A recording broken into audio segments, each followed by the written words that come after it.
çox insanlar adətən məsələyə belə yanaşır da, imamdan danışanda deyir, o imamdır, peyğəmbərdən danışanda o peyğəmbərdir, övliyadan danışanda o övliyadır, arifdən danışanda o arifdir. Yəni bir növ psixologiyada bir mövzu var, deyirlər, insanın özünü müdafiə mexanizmi. Yəni adətən heç kəs məsələn ucala bilməz, heç kəs məsum ola bilməz. Hətta biraz bir pilə də gedim qabağa, bəzi vaxtlar deyirlər, ola bilər, məsələn, imam da günah eləməyib, bu mümkün deyil. Yəni, peyğəmbər də günah eləməyib, mümkün deyil.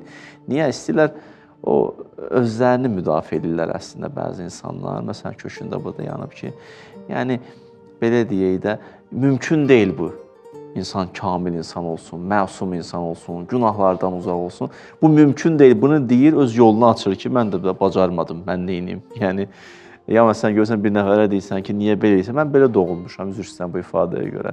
Yəni, hər şeyi də bil ki, özündən kənara çıxardır, özünü neynəməsin, qınamasın. Çünki insanda bir hubbuzzat deyilən bir mövzu var. Fəlsəfədə də bəhs olunur, İslam fəlsəfəsində xüsusilə də özünü sevmək. İnsan o qədər özünü sevir ki, bəzi vaxtlar elə hey bəhanələr axtarır. Yəni, müəyyən belə fikirlərlə istəyir neynəsin, özünün yolunu açsın, rahat olsun. Gələk mövzuya, onlar insanlığın etalonudur, nümunədirlər və biz də öz tutumumuz qədəri özümüzü onlara oxşada bilərik. Quran belə buyurur, İnnə ləkum fi rasulillah, orijinaldan deyirəm sizə. İnnə ləkum fi rasulillah usvetun həsənə. Peyğəmbər üçün gözəl ülgüdür, nümunədir.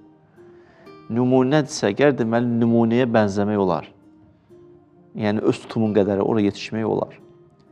Bəli, onlar zirvədirlər. Amma addım atson, müəyyən yerlərə yetişə bilərsən, çata bilərsən. Bu və mümkündür də. Niyə də mümkün olmasın? Allah deyir, mümkündür. Bəşər, sən nə deyirsən? Məsələn, Quran-ı Kərimdə ilk insanın yaradılışından Allah söhbət açır. Adəmdir də. Deyir, inni cailun fil ardı xəlifə. Mən yer üzündə xəlifə yaradıram.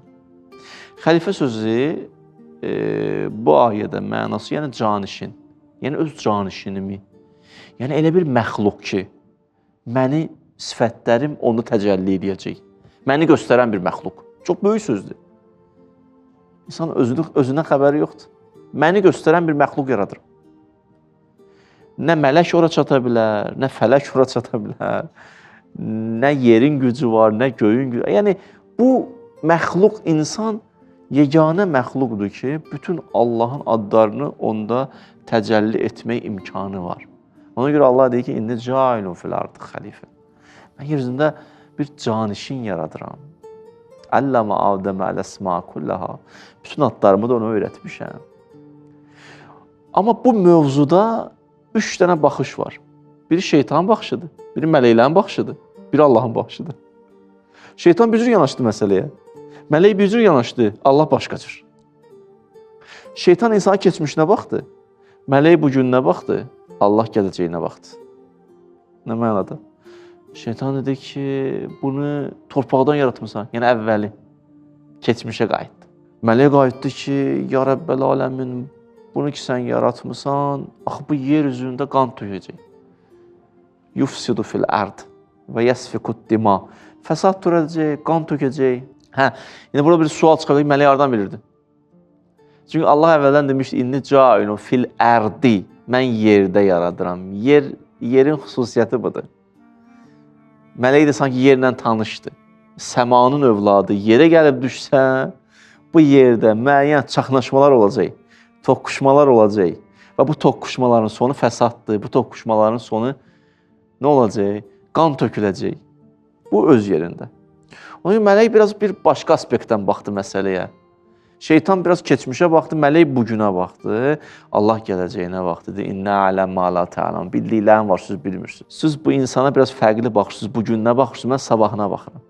Ona görə Əl-Mizan təfsirinin müəllifi çox maraqlı bir yanaşması vardı. İnsan doğularkən hələ potensial olaraq insandır.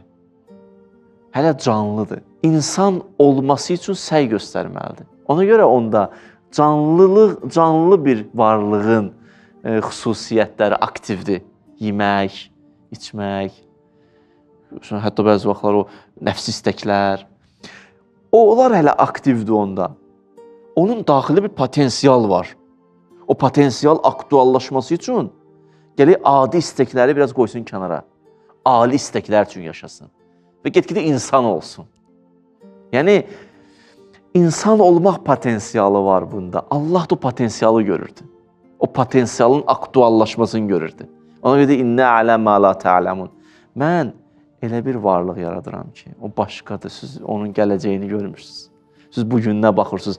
Siz onun aktual vəziyyətinə baxırsınız. Onun canlı tərəfini görürsünüz. Çünki aktiv tərəfi odur.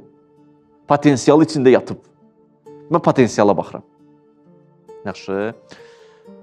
Məsələyə Allah biraz fərqli baxdı. Burada söhbət deyərsiniz, axı, Adəmdən getdi söhbət. Adəmdən danışırıq. Adəm misaldır. Allah orada fiziki şəxsdən söhbət eləmir, hüquqi ünvandan söhbət edir. Adəm bir insan misalında danışır. Yəni, Adəm insandır deyənə danışır. Yəni, mənim yaratdığım insanda bu güc var ki, xəlifəm olsun, canişinim olsun, mənim adlarım onu təcəlli eləsin. Yəni, bu məxluq belə bir məxluqdur. Allahın adları onu təcəlli eləyə bilər. Allahın adlarını onu təzahür eləyə bilər. Niyə də qeyb çata bilməsin, niyə də olamaz? Bu bir ikinci məsələ.